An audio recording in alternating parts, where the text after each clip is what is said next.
আসসালামু আলাইকুম। অনেক দিন পরে মেট্রো রেল ভ্রমণে আসলাম।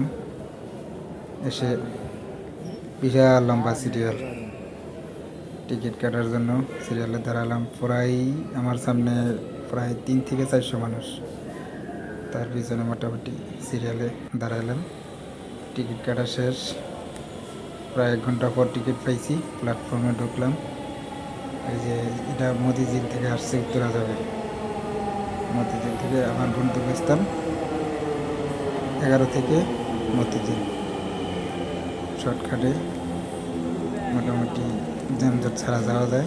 প্রচুর মানুষের চাপ, অনেক মানুষ।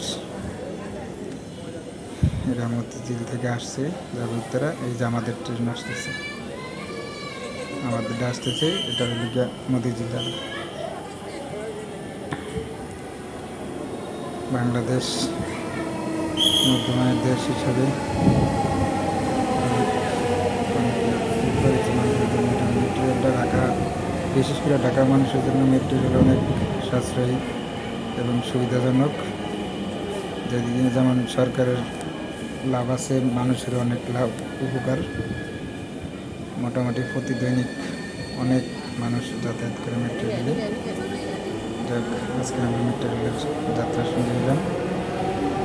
ও মাই গড, ভিতরে মানুষ পুরো ফুল, একদম অবস্থা খারাপ। এই দেখেন কী অবস্থা, ভিতরে পুরো ব্লক মানুষের, পুরা রিপিট মানুষ। মানে তারাই মুজে এমন একটা অবস্থা, একটু ফাঁকা জায়গা নাই, পুরা ব্লক।